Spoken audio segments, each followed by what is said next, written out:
बिस्मिल्लाहिर्रहमानिर्रहीम। खातिन हज़रात, मैं हूँ अख्तर अब्बास और आप सबको मेरा सलाम पहुँचे।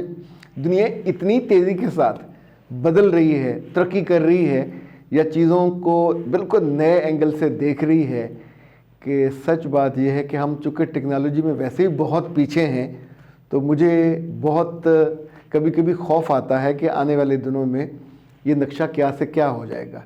रिश्तों की बिल्कुल शक्ल बदल जाएगी, लोगों की जो कुर्बत है ये दूरी में बदल जाएगी और इतनी चीज़ें बदल रही हैं कि हम उसके बारे में अभी तसव्वुर भी नहीं कर सकते। इरम शब्बीर ने गुजरांवाला से हमारी पिछली चंद वीडियोस जो इसके जैक मा के बारे में और इसी वाले से आई, उसकी बहुत तहसीन की और कहा कुछ नई बातें ज़रूर बताइए। तो बेटा जी, पहली बात तो ये है कि उन लोगों के लिए ये ख़बर है कि जो सोचते हैं कि टेक्नोलॉजी इतनी आगे चली गई है, अब इससे आगे चैट जीपीटी से आगे क्या होगा, तो आपके लिए इतला ये है कि दुनिया इससे भी आगे चली गई है और अगले चंद माह में ये नक्शा इतना बदल जाएगा। मैं चंद माह कह रहा हूँ, ये मुमकिन है चंद हफ्तों के बाद ही आपको अंदाज़ा होना शुरू हो जाए। यानी सोशल मीडिया पे जो कुछ हो रहा है इतनी तेज़ी से उसकी शक्लें बदल रही हैं कि एक्स और मीटा, इन लोगों को भी इस वक्त मुसीबत पड़ी हुई है। इन्होंने करोड़ों नहीं अरबों डॉलर एक नए प्रोजेक्ट पे खर्च कर रहे हैं और ये जो प्रोजेक्ट है ये है करैक्टर, और करैक्टर एआई इसका नाम है। ये अगला लेवल है। करैक्टर एआई में 4 चीज़ें हो रही हैं। अब तारीख में से किसी बंदे को ले लें, उसको पसंद कर लें, अपने ज़िंदा लोगों में से किसी को ले लें, अपने आप को ले लें, अपने रोल मॉडल को ले लें, अपने आइडियल को ले लें, किसी अनजान को ले लें, उसकी शक्ल विजुलाइज कीजिए, बनवा लीजिए और उसके बाद इस करैक्टर एआई से आप बातें करें। यानी इस वक्त अमेरिका में आप सोचिए कि करोड़ों लोग ऐसे हैं जो 2 घंटे ज़्यादा इस करैक्टर एआई से बात कर रहे हैं। अच्छा, ये जो करैक्टर एआई है, आप सोचें कि जो डिजिटल चैट बॉट है ये उससे,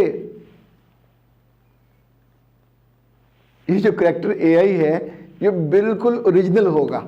यानी आप उससे जब बात कर रहे होंगे तो वो अगर आपका हम शक्ल भी है तो भी ऐसे ही आपको जवाब दे रहा होगा जैसे कि ज़िंदा इंसान है।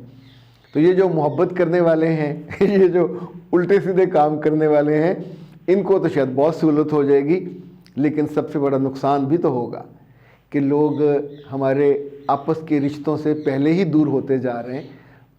साथ माँ बाप बहन भाई बीवी बैठे हुए होते हैं और मोबाइल से उठने को, आंखें हटाने को दिल नहीं कर रहा होता। ये चीन वालों ने और कोरिया वालों ने बाज़ मीम्स भी बनाई हैं कि जब खाने का टेबल होता है तो खातून बैठी है कि वो डूंगा से लेके पहले मियाँ आता है, उसमें मोबाइल डालता है, फिर बेटी आती है, फिर बेटा। यानी जब वो चलते आ रहे हैं तो भी उसी पे उनका फोकस है। मजाक की बात अपनी जगह रही, लेकिन वक्त बदलते देर नहीं लगती। पहले वक्त बदलता था 10-10 सालों बाद, 1 साल बाद, फिर महीनों बाद। अभी तो ये दिनों में,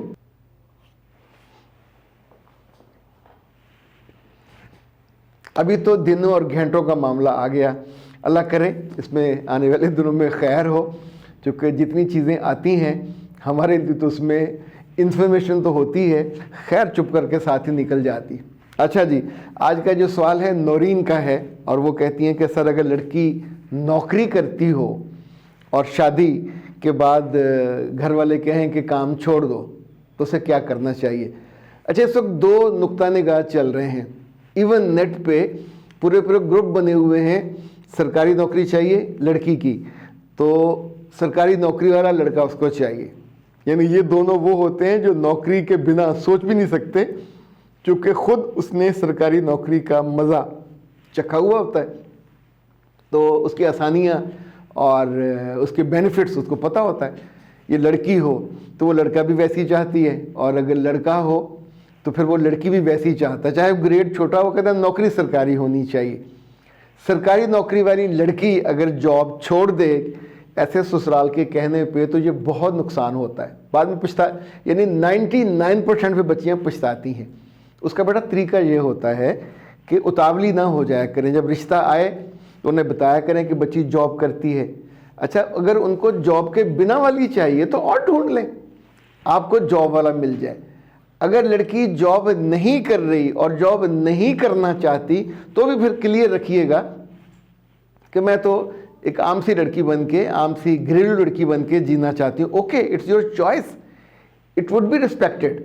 लेकिन बाद में इस बात पे फसाद ना कीजिएगा कि मैंने तो आराम करना था, मैंने तो मज़े करने थे, मैंने तो घर की सब्जियां पकानी थी और खाने पकाने थे, ये मुझे कह रहा जॉब करो, मेरा हाथ बटाओ। ये जिस शहर में हम और आप जी रहे हैं, एक बंदा एक घर को, यानी लाख 1.5 लाख रुपए तनख्वाह भी हो तो घर नहीं चल पा रहा, 3-3 4-4 लाख चाहिए तो जाके घर नॉर्मल चल पाता है। तो ऐसे में अगर कोई मियाँ चाहे कि मेरी बीवी साथ आ जाए तो ये इस पे फसाद पैदा करने वाली बात नहीं है। लेकिन ये वाला जो है कि आप से वो ये कहें कि नौकरी छोड़ दो, तो जब आप 2-3 साल गुजर जाएंगे फिर ज़रूरतें बढ़ेंगी, तंगी बढ़ेगी, तो फिर आपकी खुशी भी कम हो जाएगी। सवाल थोड़ा हम बदल के सोचते हैं कि क्या जॉब और ससुराल को इकट्ठे संभाला जा सकता है? बिल्कुल संभाला जा सकता है। जॉब इनफैक्ट आपके बनने संवरने और इंटेलेक्चुअल जो सेटिस्फैक्शन की जगह है, आप बन के जाओगे, मुँह धो के जाओगे रोज़ और वहाँ कुछ ना कुछ कंट्रीब्यूट करोगे, पढ़ोगे, पढ़ाओगे या किसी जगह कुछ काम करोगे, वापस आएंगे तो जो दिन में 10 लोगों से आपने इंटरेक्ट किया होता है, आपकी तारीफ़ हुई होती है, आपने उनकी ज़िंदगी में कुछ कंट्रीब्यूट किया होता है, ये नए लोग होते हैं, उनकी तरफ से तहसीन भी आती है, दुआएं भी आती हैं। जब आप घर में होते हैं तो वापस आके अपने छोटे छोटे का आपको पता आपने करने, और इतना पोटेंशियल हर लड़की में होता है, ये बाय डिफ़ॉल्ट होता है। लेकिन आप सोचें, लड़की अगर 2-2 नौकरियां कर सकते हैं तो बाय डिफ़ॉल्ट उनके अंदर पोटेंशियल है। तो ससुराल को, अपने माँ बाप को, अपने दोस्तों को, अपने मेके को, इन सब को संभालने का पोटेंशियल बाय डिफ़ॉल्ट हर लड़की के अंदर मौजूद होता है। अगर वो इस्तेमाल ना करना चाहे तो ज़ाहिर है वो फिर खूबियाँ और सलाहियत धीरे धीरे मरती जाती है और उसकी ज़िंदगी से वो सारे पहलू, जहाँ से ताज़ा हवा आ सकती है, जहाँ से खुशी आ सकती है, वो दरवाजे आपने खुद बंद कर दिए तो बंद होते जाएंगे। तो मेरी राय तो पक्की पक्की ये है कि दूसरों के कहने पे नौकरी नहीं छोड़नी चाहिए, और दूसरों के कहने पे नौकरी करनी हो तो ये ख्याल पहले से आपको क्यों नहीं आता। यानी ये कुछ चीज़ें खुद इनिशिएट करनी चाहिए ताकि फिर वो आपकी स्ट्रेंथ होती है। अख्तर अब्बास को दीजिए इजाज़त। अस्सलाम वालेकुम।